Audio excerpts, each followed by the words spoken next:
नाज़रीन, this is Saani Khan and you are watching new episode of inside financial markets. जो Pak Suzuki का buyback है, इसने सबके लिए मसाइल खड़े किए हुए हैं, सबकी कारकर्दगी के ऊपर सवालिया निशानात लगा दिए हैं और काफ़ी सारी जो रेगुलेटरी अफेयर्स के मैटर्स हैं उसके ऊपर सवालात उठा दिए हैं। सो आज के प्रोग्राम में what we are going to do, we are going to talk about the performance of this Pak Suzuki stock post announcement of the buyback from the Pak Suzuki, और उसके ऊपर जो रिएक्शन था वो SECP का क्या था और पाकिस्तान स्टॉक एक्सचेंज का क्या था, उसको भी डिस्कस करेंगे।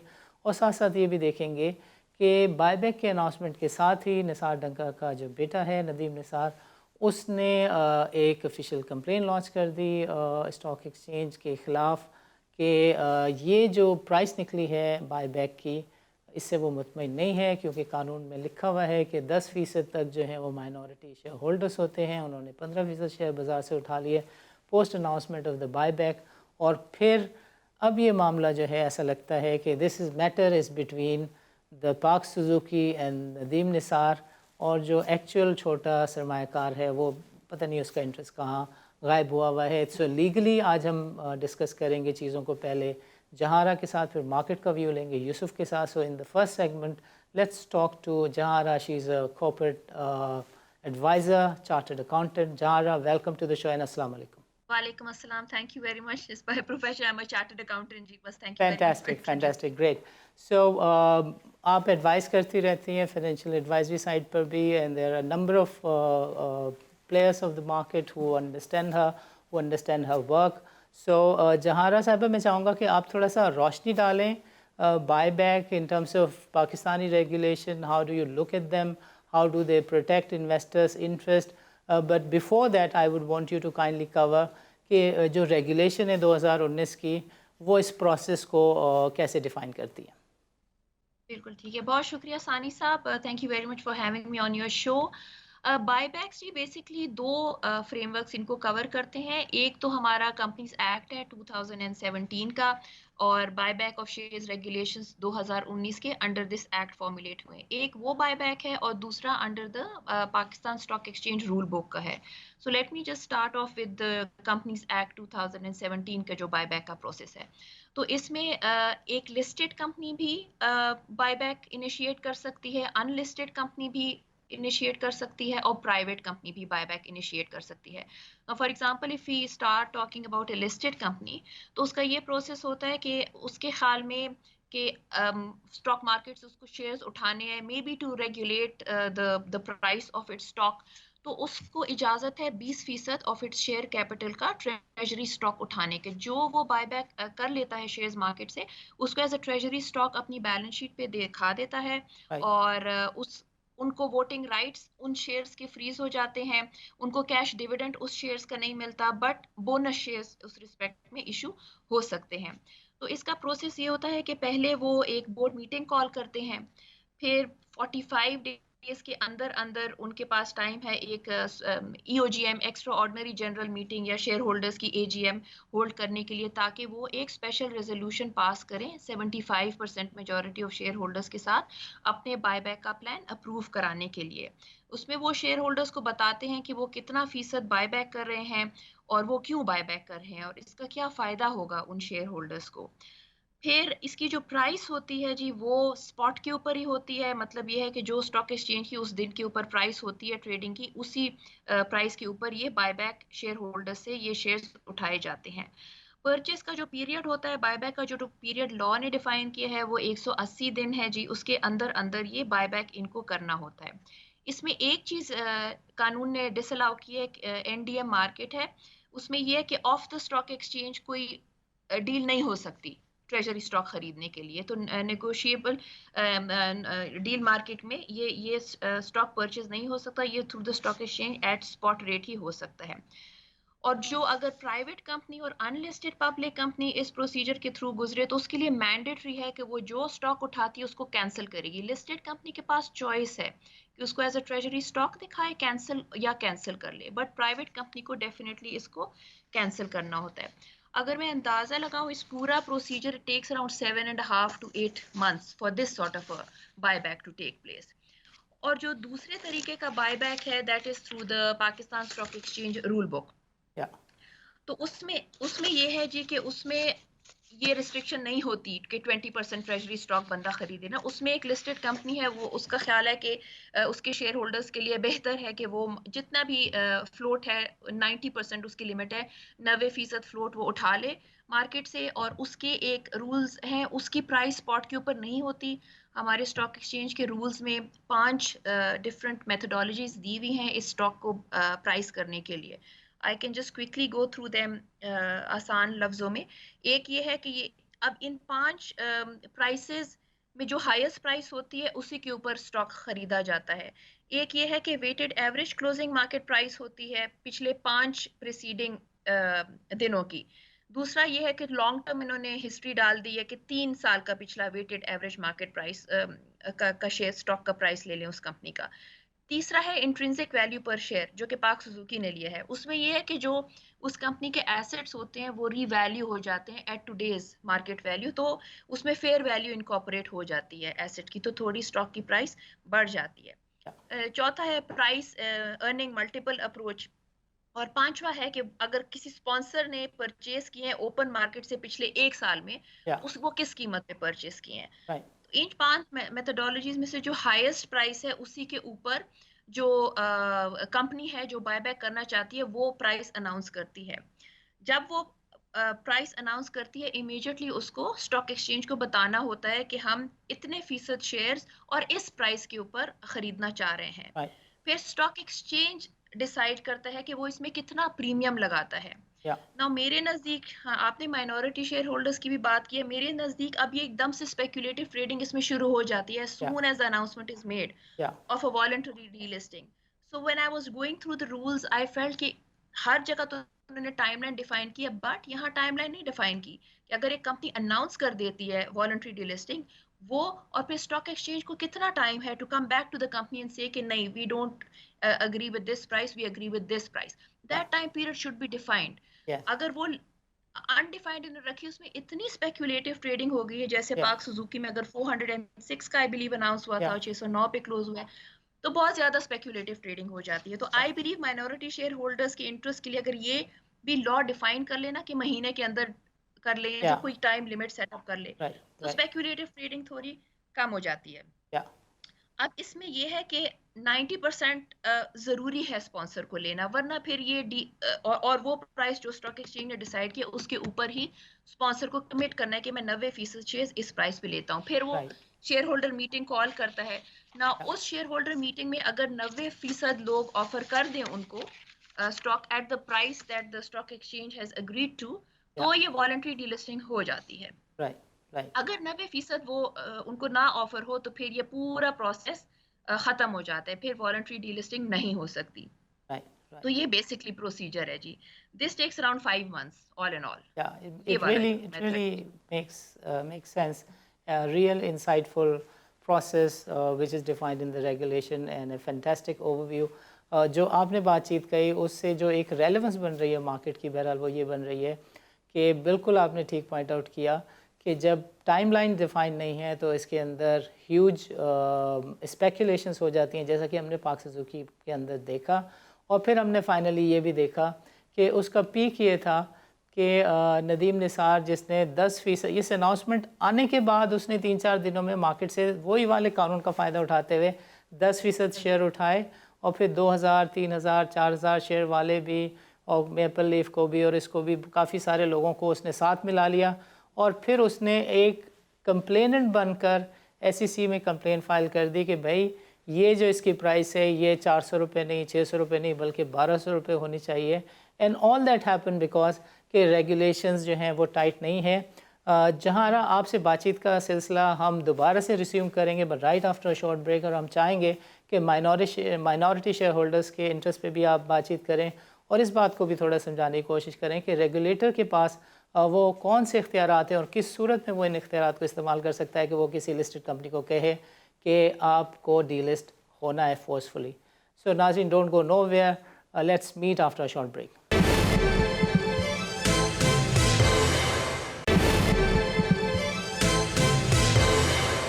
वेलकम बैक नाज़रीन। नाज़रीन, प्रोग्राम के पिछले सेगमेंट में जहारा ने तफसील के साथ बताया कि what is the buyback process, और इस सेगमेंट में हम उनसे समझने की कोशिश करेंगे कि माइनॉरिटी शेयर होल्डर्स का जो इंटरेस्ट है वो कैसे प्रोटेक्ट होता है। बट उससे पहले हम चाहेंगे कि जहारा आपको एक्सप्लेन करें कि क्या रेगुलेटर के पास भी ये ताकत है कि वो सर्टन सिचुएशंस में किसी लिस्टेड कंपनी को कह सके कि you have to exercise the right of buyback, और you forcefully you have to get delisted. So Zahara, over to you. So this thing has been specifically pointed out in Regulation 14 of the Buyback of Shares Regulations 2019.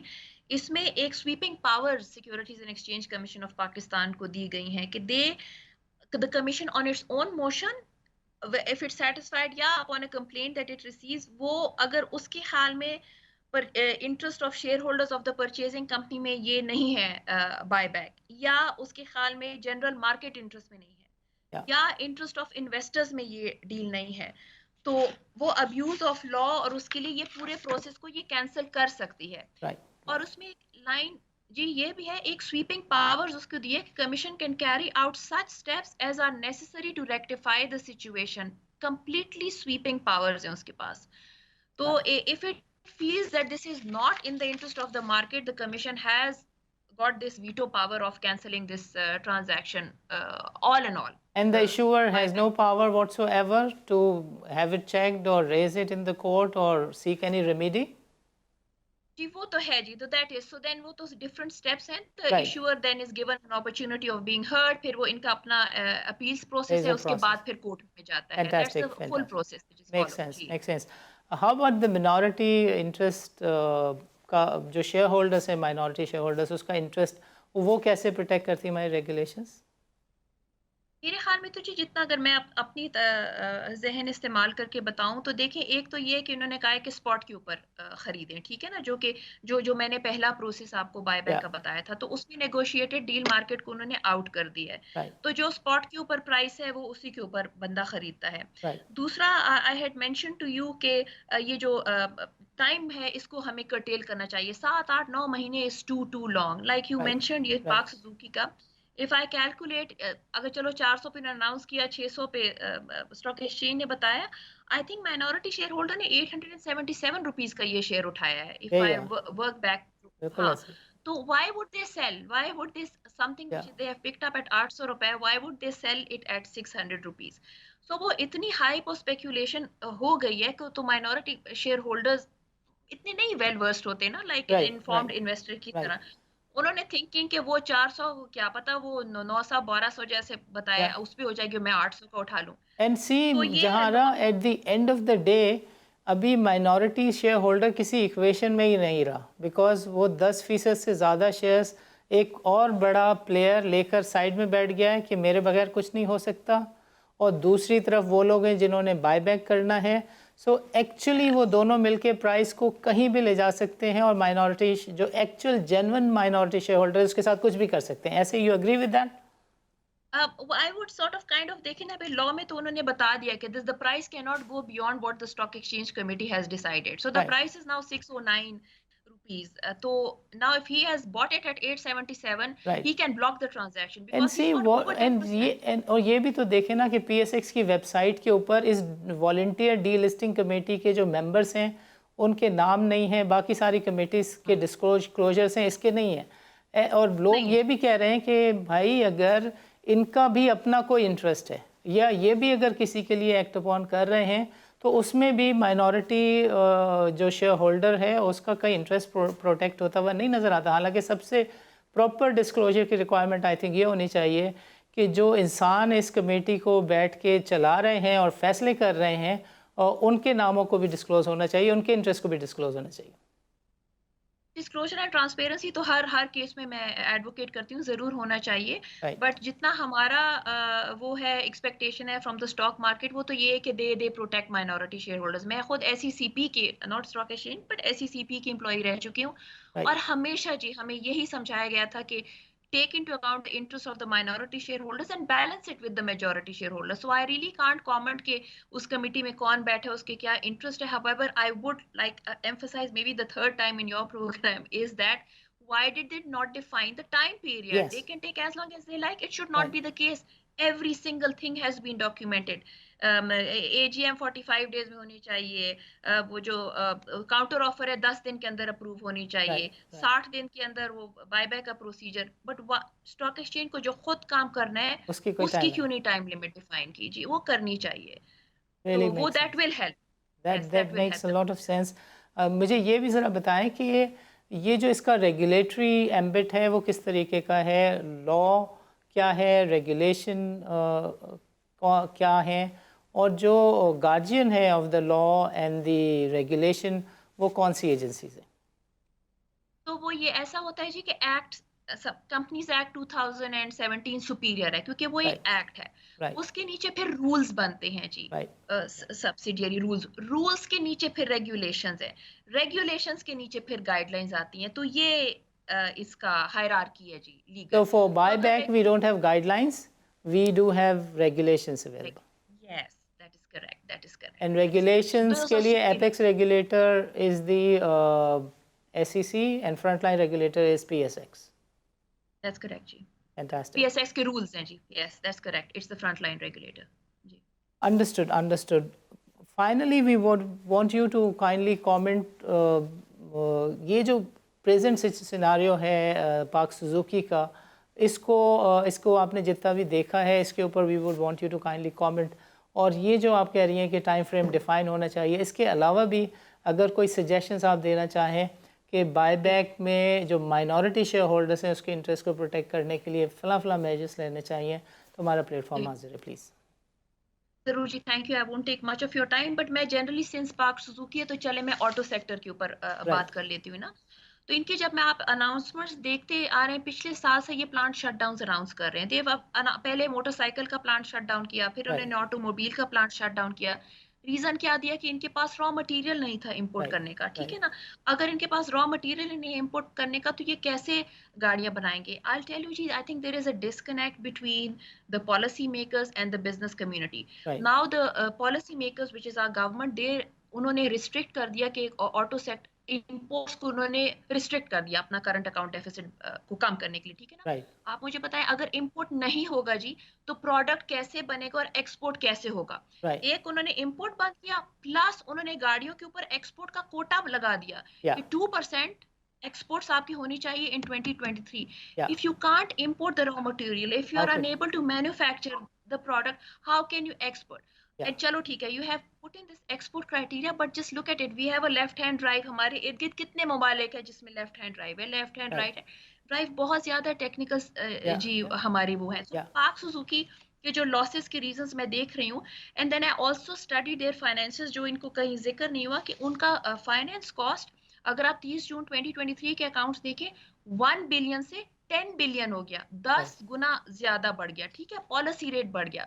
तो मेरे ख्याल में तो ये बिल्कुल, company हर तरफ से या, स्क्वीज हो रही थी जी। या, So they had to, I think they had to take this decision या, of delisting कि वो शेयर होल्डर्स को, they can't see कि हम आगे उनको कोई डिविडेंड दे सकते हैं। राइट, तो राइट, ये है, तो मेरे नजदीक तो जी, अगर बिजनेस कम्युनिटी और पॉलिसी मेकर्स में कोई प्लेटफॉर्म आ जाए ना, कोई समझने का, या, कोई तो फिर काफी चीजें आसान हो जाएंगी जी। तो really corporate make, sector is also, जी जी। तो ये और इस इम्पैक्ट फिर माइनॉरिटी शेयर होल्डर पे या, जाता है ना जी। अगर वो बिल्कुल। कंपनी शेयर्स ही उठा रही है, डिविडेंड नहीं मिलेगा, तो तो I agree it's with you in a way, ये एक माइनॉरिटी जो शेयर होल्डर क्लास है उसके इंटरेस्ट को बहरहाल प्रोटेक्ट करने का एक रास्ता नज़र आता है। इसके अलावा जी। आई डोंट थिंक कि इसको आप कुछ और नाम दे सकते हैं। जहाँ राय साहिबा, आपका प्रोग्राम के लिए वक्त निकालने का बहुत बहुत शुक्रिया। नाज़रीन, this is time for a short break. वक्फे के बाद हमारे साथ मौजूद होंगे यूसुफ, और हम उनसे समझेंगे कि मार्केट इस बायबैक के ट्रांजेक्शन को कैसे देखती है।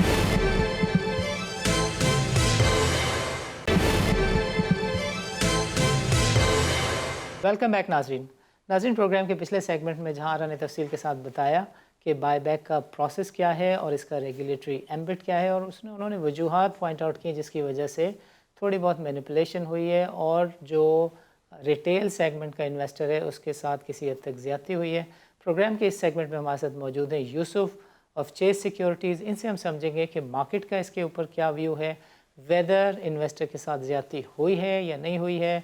ये स्टॉक 100 रुपये से 600 रुपये तक गया, 800 रुपये की इसने प्राइस देखी, स्टॉक से जो प्राइस निकाल के दी है वो 609 रुपये की है। सो इस वक्त की क्या मार्केट की पोजीशन है और going forward Chase securities market को कैसे देखती है, बातचीत करेंगे यूसुफ से। Yusuf, welcome to the show and अस्सलाम वालेकुम। यूसुफ बताइएगा, how do you look at this situation? वालेकुम अस्सलाम सनी साहब, थैंक यू सो मच, आपने फिर बुलाया। वेलकम। तो देखें पहली प्लीज़। जी जी देखें, पहली चीज तो ये हुई कि अगर आपको याद हो गया, अगस्त में चेज सिक्योरिटीज ने एक रिपोर्ट लिखी थी जिसमें कुछ 100 सवा 100 रुपए पे चेज ने पार्क सुजुकी जो है वो रेकमेंड किया था एज अ बाय। राइट। उसके बाद जाहिर है एक बाय बैक अनाउंस हो गया जिसके बारे में ऑफ कोर्स ना रिसर्च टीम को पता था ना हमें पता था। और उसके बाद जो है वो जाहिर है मार्केट में एक स्पेकुलेशन हुई। पहले 400-500 के बीच में स्टॉक रहा, उसके बाद फिर कुछ शेयर होल्डर्स ने कुछ एक्टिविज्म शुरू की जैसे आपने बताया, और फिर ये स्टॉक 800 वगैरह के आसपास चला गया। और आज जो है जब स्टॉक एक्सचेंज की कमेटी ने 609 रुपए की प्राइस अनाउंस कर दी, तो आप स्टॉक जो है वो 609 रुपए पे आके खड़ा हो गया है। तो पहली चीज तो समझने की ये है कि देखें ये स्टॉक 100 सवा 100 रुपए के ऊपर था बायबैक अनाउंस होने से पहले, और आज ये 609 रुपए पे है। तो ये कह देना स्ट्रेट अवे कि माइनॉरिटी शेयर होल्डर्स के इंटरेस्ट स्टॉक एक्सचेंज ने प्रोटेक्ट नहीं किए हैं, ये बात भी बिल्कुल सही नहीं है। आई थिंक जिसने भी 800 रुपए पे खरीदा था स्टॉक को, उसको बहुत अच्छे तरीके से ये बात पता थी कि कुछ महीने पहले ये स्टॉक 100 रुपए पे ट्रेड कर रहा था। और आज भी अगर ये बायबैक की अनाउंसमेंट ना हुई होती, तो मेरा नहीं ख्याल है कि कोई भी मार्केट पार्टिसिपेंट ये बिलीव करता है कि आज ये स्टॉक खुद से बगैर इस बायबैक के 609 रुपए के ऊपर ट्रेड कर रहा होता। राइट। तो देखिए आप जाहिर है एक चीज होनी है जो सुजुकी और एक लार्ज शेयर होल्डर ने मोस्ट लाइकली डिसाइड करनी है कि बायबैक की क्या प्राइस चेंज हो सकती है या नहीं हो सकती है। बायबैक अब 609 पर ही हो जाएगा, या जो मेजर शेयर होल्डर जिन्होंने एक लेटर भी लिखा है एक्सचेंज को, क्या वो इस बायबैक को ब्लॉक करेंगे। ये पूरी चीज जाहिर है अभी होना बाकी है। लेकिन मेरा ख्याल है ये थोड़ा सा जो है वो अनजस्ट सी बात होगी कि माइनॉरिटी शेयर होल्डर के इंटरेस्ट प्रोटेक्ट नहीं किए गए। आई थिंक ये याद रखना चाहिए कि ये स्टॉक 100 रुपए पे था, और इस कंपनी के बहुत बड़े बड़े लॉसेस हुए हैं ओवर द लास्ट ईयर। और उसके बाद जो है this stock is up of course 5-6 times from the price जिस पे ये बायबैक जो है वो अनाउंस हुआ था और स्टॉक चलना शुरू हुआ था। Really make sense. And going forward आपको नज़र आता है कि ये ट्रांजैक्शन कंक्लूड हो जाएगी या इसमें आपको मसाइल दिखते हैं? देखिए ये बिल्कुल कहना इस वक्त मुश्किल है, क्योंकि इस तरह की सिचुएशन मेरा ख्याल है मैंने भी और पहली बाकी दफ़ा। मार्केट पार्टिसिपेंट्स ने भी पहली दफा देखी है राइट। कि किसी एक मेजर शेयर होल्डर ने एक बायबैक की वो ब्लॉक प्राइस करने की या कोशिश। निगोशिएट करने की कोशिश कर रहे हैं, या ब्लॉक करने की कोशिश कर रहे हैं, या ज्यादा प्राइस लेने की कोशिश कर रहे हैं। ये तो जाहिर है वो शेयर होल्डर्स ही बता सकेंगे। ये उनके दिल में क्या लेकिन है। इस तरह की कोई चीज पहले आज तक, जी जी, इस तरह की कोई चीज आज तक पहले हुई नहीं है। और 609 की प्राइस अगर आप इस तरीके से देखेंगे, स्टॉक 100 रुपए पे था, तो it seems like a fair price. Right. But अगर आप ये देखेंगे जो उन शेयर होल्डर्स का भी आर्ग्यूमेंट है कि इंडिया में सुजुकी कहाँ पे ट्रेड कर रहा है और पाकिस्तान में गाड़ियां बिकने का पोटेंशियल, तो दोनों बातें काफी फेयर हैं। राइट। मतलब माइनॉरिटी शेयर होल्डर भी अपनी तरफ से कोई गलत नहीं है, और स्टॉक एक्सचेंज ने जो प्राइस जो भी चीजें देख के अनाउंस की होगी, तो उन्होंने भी जाहिर है अपना एनालिसिस किया होगा और चीजें देखी होंगी। तो आई थिंक किसी को भी कहना कि वो इस वक्त गलत बात कह रहा है कुछ सही नहीं होगा। राइट। अ, बिल्कुल समझ में आती बात। यूसुफ ये बताएं कि ये जो एक ट्रेंड है कि काफ़ी सारी एंटिटीज़ ये हक इस्तेमाल कर रही हैं, अभी थोड़ी सी वैल्यूएशन बेहतर हुई है, तो आपको लगता है कि अब ये ट्रेंड रुकेगा या ये कंटिन्यू करेगा बायबैक का?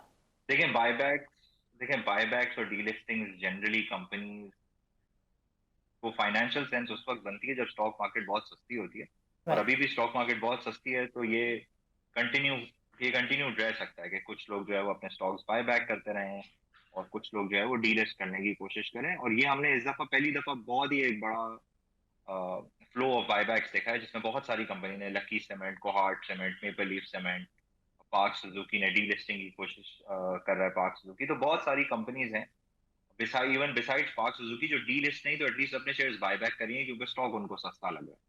आ गई तो बात जब समझ। मार्केट सस्ती होती है तो लोग अपने शेयर्स खरीदने की कोशिश करते हैं, और जब मार्केट महंगी होती है तो उस वक्त आईपीओज हो रहे होते हैं। तो आपको अगर याद हो तो 96 में पाकिस्तान में कोई 36 आईपीओज हुए थे। रिकॉर्ड और आई। इस साल पाकिस्तान में कोई मैं कह रहा हूँ 1996 में 36 आईपीओ हुए यस, थे और इस साल पाकिस्तान में 4 आईपीओ हुए। राइट। तो वो यही है कि जब मार्केट सस्ती होती है तो जो है वो डी लिस्टिंग्स और बायबैक्स होते हैं, और जब मार्केट महंगी होती है तो फिर आईपीओ होते हैं और डी लिस्टिंग्स वगैरह कम होती हैं। बिल्कुल ठीक है। यूसुफ ज़रा ये भी बताएं इस टॉपिक से हट के कि आपको बाज़ार अब कैसी दिखती है down the road? 1 week we are away from elections.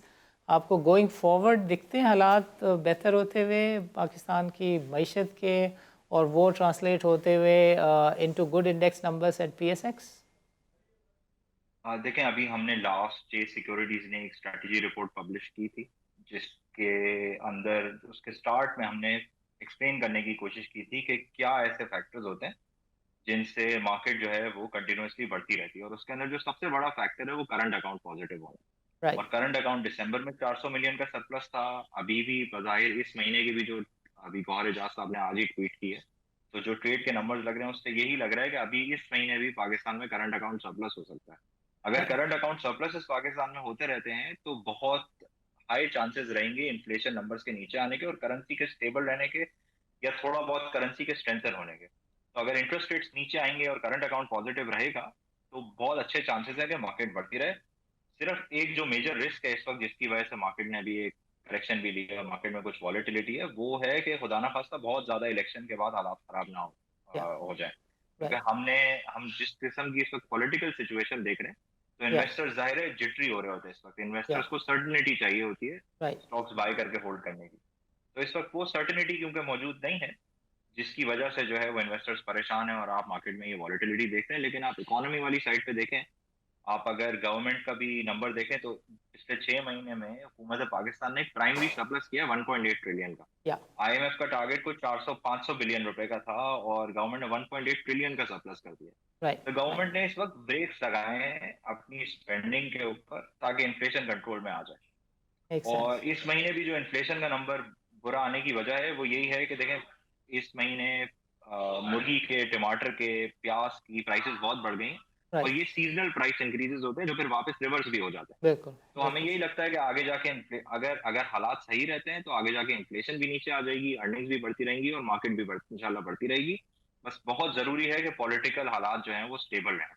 ज़बरदस्त। और और सर्कुलर डेट के ऊपर आपका क्या व्यू है? आपको लगता है ये पीपीएल, ओजीडीसी, एसएनजीपी और एसएसजीसी की जो रैली है ये इसी तरह चलेगी, और मोहम्मद देखिए अली के दम से बहारें ऐसी कायम रहेंगी बाजार एसिस में?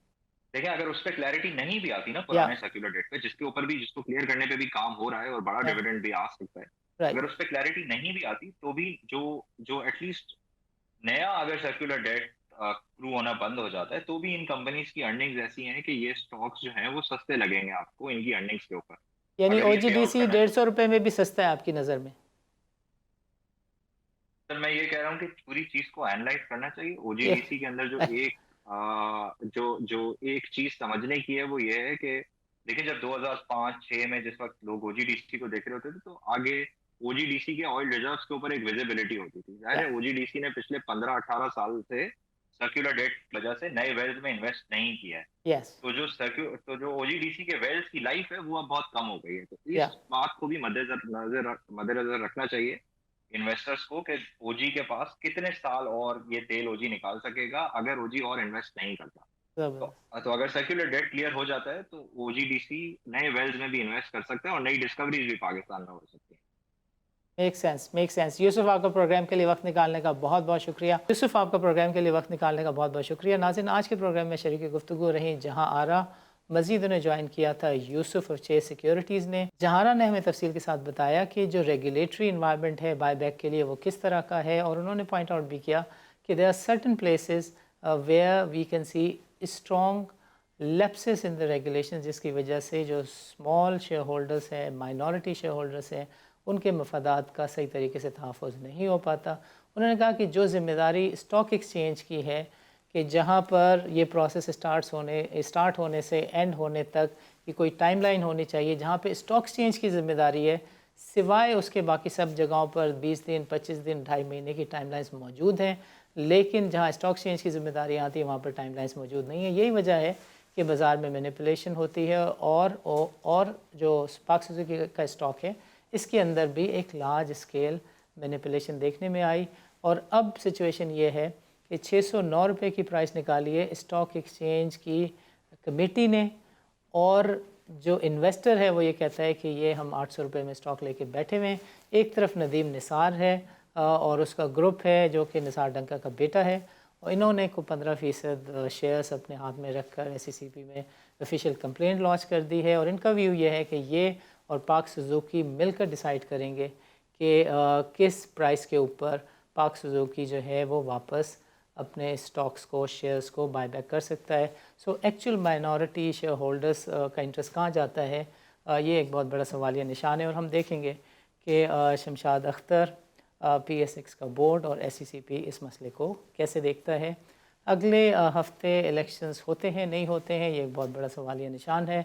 There is a clear view of certain segment के इलेक्शंस ने नहीं होना, और यही वजह है कि बाज़ार में किसी हद तक ट्रैक्शन देखी जा रही है। अगर इलेक्शन होते हैं तो लोगों का कहना है कि बाज़ार में शायद आजमाइशी सिचुएशन दोबारा से आ सकती है, वॉल्यूम्स कम हो सकते हैं। इस सब चीज़ के ऊपर बातचीत करेंगे, तबसरा करेंगे अगले प्रोग्राम में। नाज़रीन इजाज़त दीजिए, अल्लाह हाफ़िज़।